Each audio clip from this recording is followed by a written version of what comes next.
الاحتفال بالمولد النبوي. نعم. تیسرے وقفے میں آپ کے سامنے بڑی اچھی اچھی باتیں آئی ہیں اس رات کے تعلق سے، یعنی فضیلت اس رات کی جو ہے، جیسا کہ شیخ نے آپ سے سوالیہ انداز میں کہا ہے کہ اس رات کی فضیلت نصف شعبان کے تعلق سے کیا کیا اعتقادات رکھے ہوئے ہیں، ہے نا. اہل بدعت کے وہاں یہ چیز ثابت ہے کہ وہ 15 شعبان کی رات کو ہی قیام اور صیام قرار دیتے ہیں. اہل السنہ کے وہاں یہ چیز بدعت ہے. اسلام میں، شریعت میں یہ چیز محمد رسول اللہ صلی اللہ علیہ وسلم سے ثابت نہیں ہے کہ اللہ کے نبی صلی اللہ علیہ وسلم نے 15 شعبان ہی کو قیام کیا ہو، 15 شعبان ہی کو روزہ رکھا ہو. ایسا ثابت نہیں ہے.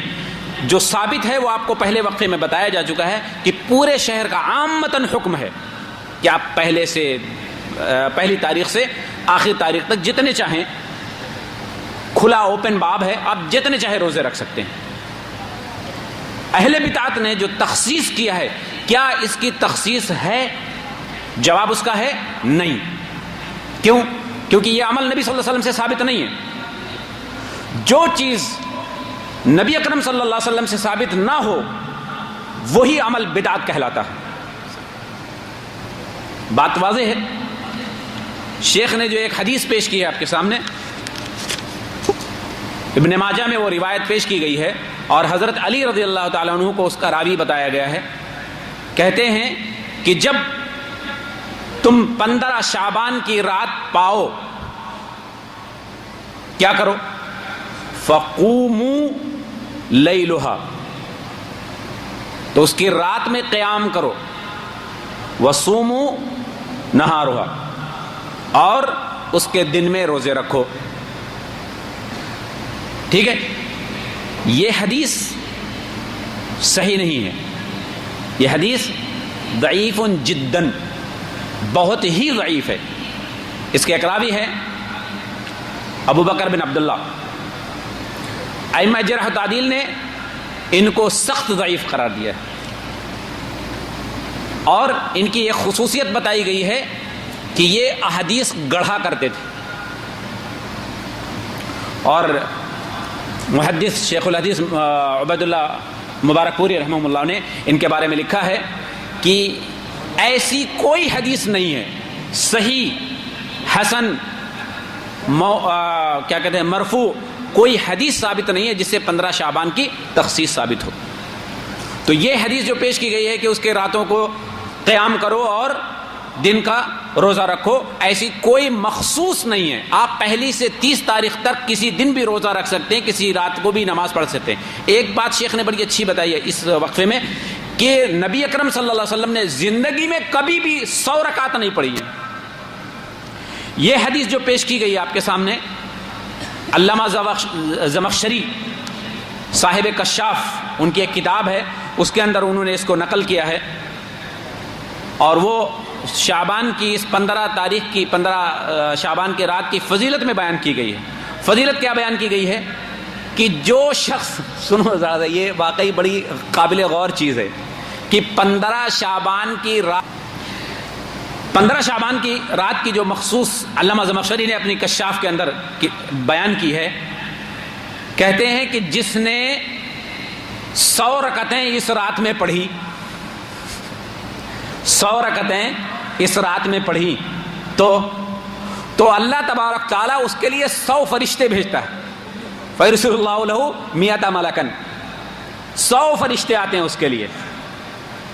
ایک ہی آ جائے کام چل جائے گا نا، 100 کی ضرورت ہے. تو ہر رکعت کے بدلے میں ایک فرشتہ آ جاتا ہے خدمت کے لیے. 30 کیا کرتے ہیں؟ یبشرونہ بالجنہ، جنت کی بشارت دیتے ہیں. تم جنتی ہو، تم جنتی ہو، تم جنتی ہو. تسبیح لگا لیتے، 30 ہو جڑ جاتے، 30 دانے بن کے اس کو جنت کی بشارتیں دیتے رہتے ہیں. جب جنت کی بشارت آ گئی، اس حدیث میں جو نقطہ ہے میں آپ کے سامنے واضح کروں گا. جب پہلے 30 فرشتے جن کو بیان کیا گیا کہ وہ جنت کی بشارت، جنت کی خوشخبری دے رہے ہیں، تو یہاں اس بشارت سے یہ ظاہر ہوگا کہ جہنم میں نہیں جائے گا. تو پھر 30 کا جہنم کے عذاب سے ڈرانے کا کیا مقصد ہے؟ جنتی کو جہنم سے ڈر لگے گا؟ جو جنتی ہے، جس کو 30 فرشتے جنت کی بشارت دے رہے ہیں، اس کو جہنم کا کیا ڈر ہے؟ اس کو کیا ڈرانا ہے؟ لیکن یہاں بیان کرتے ہیں کہ جب جھوٹ بولا جاتا ہے نا، کہتے ہیں جھوٹ کے پاؤں نہیں ہوتے، اور جھوٹے کی عقل خبت ہو جاتی، وہ کہیں نہ کہیں اپنے جھوٹ کے نشان ضرور چھوڑ جاتا۔ تو 30 فرشتے جنت کی بشارت دیتے ہیں، اور 30 فرشتے اس کو جہنم سے ڈراتے ہیں، ٹھیک ہے؟ اور 30 کیا کرتے ہیں؟ اس کو دنیاوی آفات اور بلاؤ اور مصیبت سے محفوظ رکھتے، کوئی بلا اور کوئی مصیبت نہیں آنے دیتے۔ اللہ کی قسم، آپ آنکھوں سے دیکھ لیں، جتنا بدعتی ہے سب سے زیادہ مصائب اور مشکلات اس پر ہیں، اور اس کی وجہ سے امت پر۔ آپ کیا سمجھتے ہیں؟ بدعت کو کیا سمجھتے ہیں؟ شرک کو کیا سمجھتے ہیں؟ شرک کے اڈے، بدعتوں کے اڈے جو ہیں، ان کی وجہ سے آج موحد بھی پریشان ہیں، جیسے کہتے نہیں کہ جو کے ساتھ گھن بھی پس جاتا ہے۔ توحید والے بھی ان کی شرک اور بدعتی حرکتوں سے جو ہے محفوظ نہیں رہ پاتے ہیں۔ لیکن یہ کہتے ہیں کہ 30 فرشتے اس 100 رکعت پڑھنے والے کے لیے دنیاوی آفات اور بلائیں اور مصائب سے اس کی حفاظت کرتے ہیں۔ 30 کتنے ہو گئے؟ 90۔ بچے کتنے؟ 10۔ اب 10 کیا کرتے ہیں؟ کہتے ہیں 10 وَيَحْفَظُونَهُ مِن مَكْرِ الشَّيْطَانِ، 10 کیا کرتے ہیں؟ اس کو شیطان کے مکر و فریب سے بچا لیتے ہیں، محفوظ کر لیتے ہیں۔ کیا خیال ہے؟ یہ حدیث ہے، اور اس حدیث کا حوالہ کوئی نہیں ہے، اس حدیث کا راوی کوئی نہیں ہے سوائے علامہ زمخشری کے، اور وہ بھی الکشاف کے علاوہ حدیث کی کسی کتاب میں یہ حدیث نہیں ملے گا۔ لا یوجد حدیث کتب الحدیث۔ الزمخشری من المعتزلہ۔ نعم، جزاک اللہ۔ نعم۔ اور زمخشری کے بارے میں شیخ نے بتا دیا کہ وہ معتزلی تھا، اعتزال کا قائل تھا، ٹھیک ہے؟ تو اس حدیث کی کوئی اصل نہیں ہے، لا اصل له للحدیث ولا یوجد فی کتب الاحادیث، اس کی کوئی سند بھی نہیں ہے، اور نہ ہی یہ کسی حدیث کی کتاب میں پائی جاتی ہے۔ تو اس وقفے میں پتہ کیا چلا آپ کو کہ 15 شعبان کی رات کو مخصوص کرنا، اس میں صیام اور قیام کرنا۔ دیکھیے ایک چیز کو یاد رکھیں، اس چیز کو نوٹ کریں آپ، صیام اور قیام عبادت ہے، لیکن خلاف سنت بدعت ہے۔ صیام اور قیام عبادت ہے، لیکن خلاف سنت اگر کی جائے گی تو بدعت کہلائے گی۔ 15 شعبان کو قیام بھی بدعت ہے اور صیام بھی بدعت ہے۔ في السعودية هنا في بلد الحرمين الحمد لله ما ترى البدع كثير، لكن في الهند بهوت هاي باكستان بنغلاديش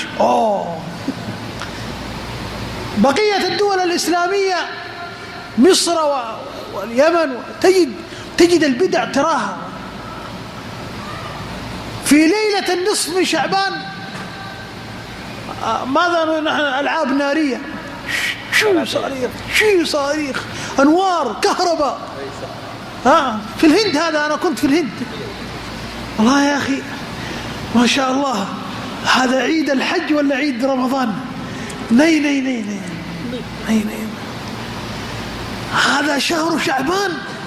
الحمد لله شهر شعبان، هذا 15 شعبان. أيوة خير، إيش فيه؟ أنوار، في زواج؟ ني كل هندي يتزوج؟ لا لأنه أنوار كثير، يعني كل الشوارع أنوار، كهرباء، شيء. أنا ما شفته باكستان، لكن هنديا والله أنا ما أعرف إيش السر. قالوا هذا نصف شعبان بهوت خير. أيوة بسم الله، إيش خير؟ هذا ليلة الأموات يزورون الأحياء في بيوتهم. هاي بهوت الميت يزور الحي. أسمع واحدة ثانية، وفضل كثير ناس في نصف شعبان يذهبون إلى القبور زيارة. فأنا قلت لماذا تذهبون إلى القبور؟ قالوا زيارة، هذا النصف من الشعبان. قلت لماذا تذهبون؟ هم يأتونكم. أستغفر الله العظيم. قلت لماذا تذهبون إلى الأموات؟ هذا النصف من شعبان، هم يأتونكم. يعني بدل. ايش بالهندي بدل؟ بدل ہے، ما في داعي. لماذا تذهبون إلى القبور؟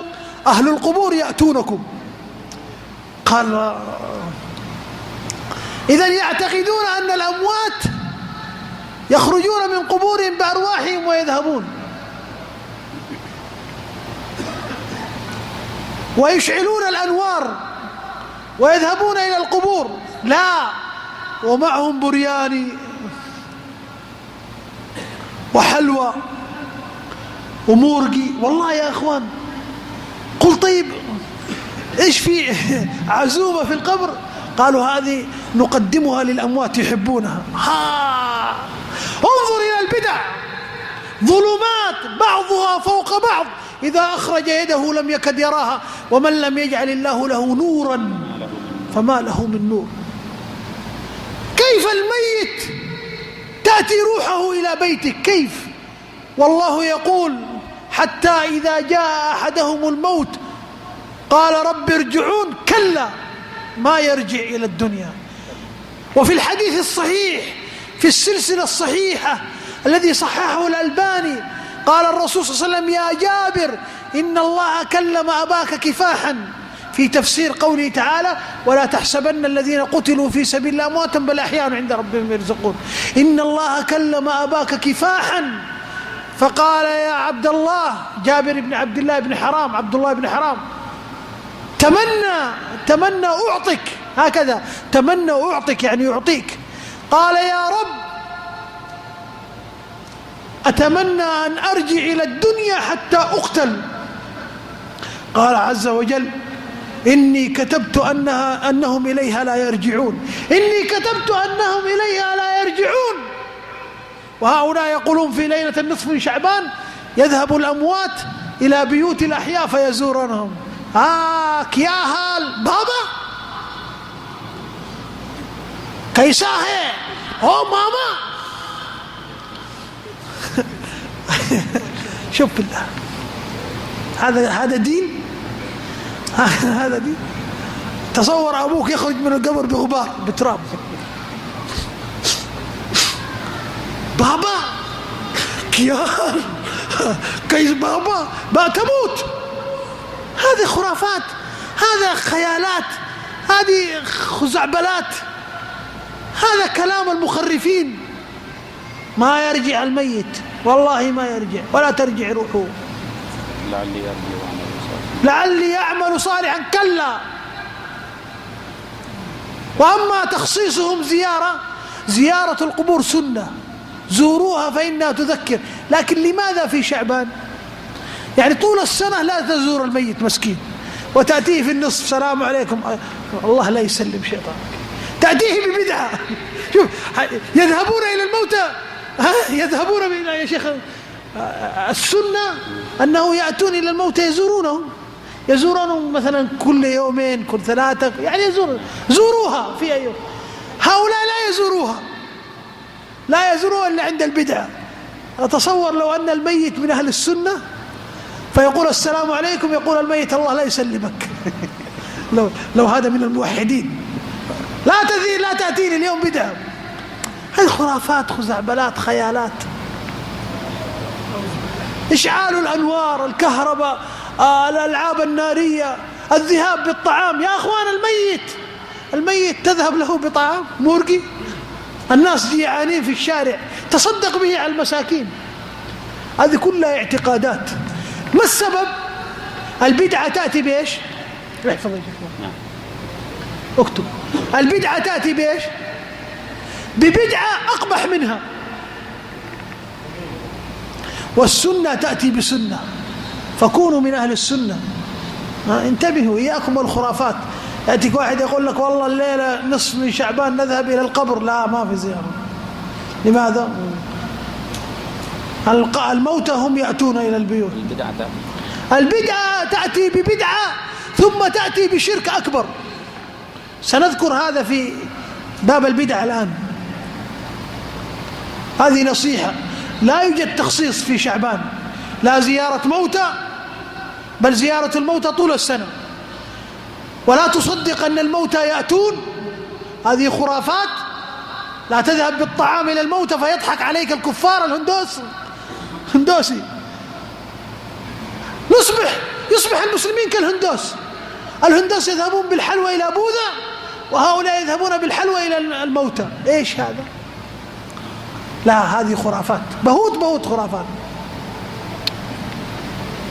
میرا خیال ہے ساری پبلک ہنس رہی تھی اس وقفے میں اور سب کو بات سمجھ میں آ رہی تھی. شیخ نے اردو میں بھی گفتگو کی, تقریباً سارے لوگ سمجھ رہے تھے. اس رات کی فضیلت کے تعلق سے جتنی بھی باتیں آئی ہیں شیخ نے, وہ حقیقت ہے ہمارے وہاں کی, ہمارے معاشرے کی. وہ خاصتاً پاکستان ہو ہندوستان ہو. شیخ نے کہا کہ ہم پاکستان تو نہیں گئے لیکن ہندوستان میں تھے اور وہاں ہم نے دیکھا کیا ہے کہ اس رات میں شائیں چاروں طرف سے جو ہے صاروخ چل رہے ہیں, میزائل چھوڑے جا رہے ہیں, پٹاخے, پھلجھڑی, پتہ نہیں کیا کیا کس طرح سے. شیخ کہتے ہیں کہ میں نے جب لوگوں سے دیکھا تو مجھے حیرت ہوئی کہ یہ کیا ہو رہا ہے. کیا سارے ہندوستانیوں کی آج شادی ہے؟ سارے لوگوں کی شادی ہے؟ نہیں, ایسا نہیں ہے. بہت بڑی برکت کی رات ہے. کیا بات ہے بھائی؟ بہت خوشی کی بات ہے, بہت خیر ہے اس میں, بہت خیر ہے. کیا خیر ہے اس میں؟ خیر کی کیا بات بتائی ہے؟ وَهُمْ يَعْتَقِدُونَ الْأَمْوَاتِ أَرْوَاحَ الْأَمْوَاتِ يَزُورُونَ الْبُيُوتَهُمْ. ان کا یقین کیا ہے کہ قبر والے جو مردے مر گئے ہیں وہ اس رات کو ان کے گھروں کی زیارت کو آتے ہیں. شیخ کہتے پوچھو ان سے پھر تم کیوں جاتے ہو؟ کہتے ہم ان کے بدلے میں جاتے.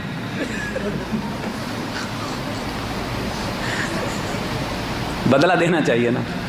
اللہ کی قسم اگر ان سے پوچھا جائے کہ اگر تمہاری قبر سے کوئی تمہارا رشتہ دار اٹھ کر تمہارے سامنے زندہ آ جائے تو تم زندہ بچو گے؟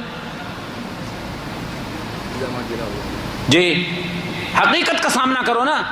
خیالی دنیا میں جیے ہو. جیسا کہ شیخ نے کہا کہ تمہاری ان حرکتوں سے ہندو ہمارے اوپر ہنستے ہیں کہ وہ کھانے اور پکانے کی اشیاء اپنے بتوں کے سامنے پیش کرتے ہیں اور تم کھانے اور پکانے کی اشیاء اپنی قبروں پہ پیش کرتے ہو.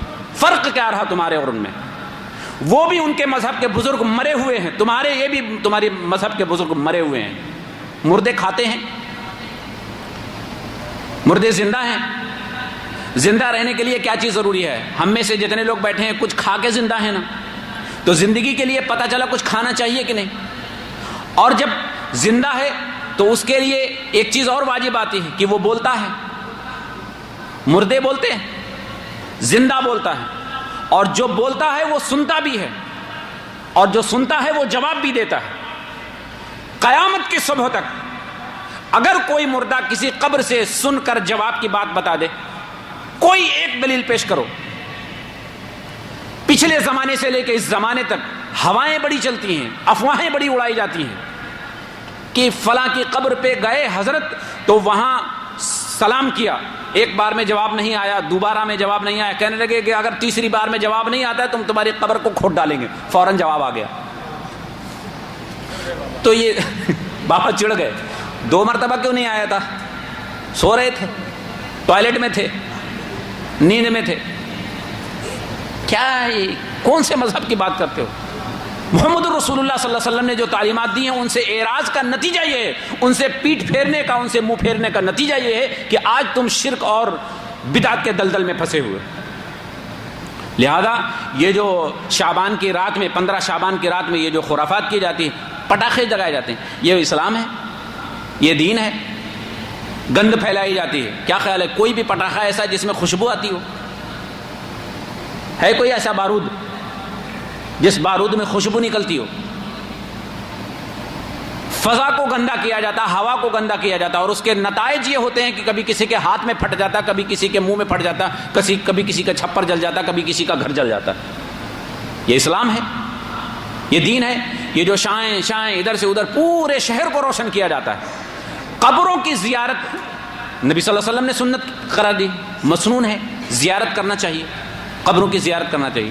کہتے ہیں قبروں کی زیارت ہم کرتے ہیں, اس کے بدلے میں وہ آتے ہیں. جیسے کہ شیخ نے ابھی آپ کو بڑے اچھے انداز میں سمجھایا کہ وہ اٹھے ہیں, قبر سے اٹھے ہیں, گرد و غبار لے کر آئے ہیں, اور وہ دیکھ کے کہہ رہے ہیں بابا اللہ تموت.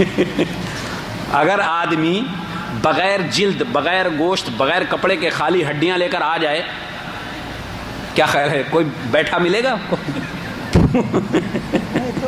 پورا گھر خالی ہو جائے گا, ایک بھی گھر میں نظر نہیں آئے گا. تبول على نفسك او تبول على نفسك. اور یاد جزاء البدع يجيك ابليس, ياتيك ابليس بعظم كيار كيسا, انت تقول هذا بابا تبول ثم تموت سكتة قلبية, هذا جزاؤك. ابليس ياتيك تموت هكذا.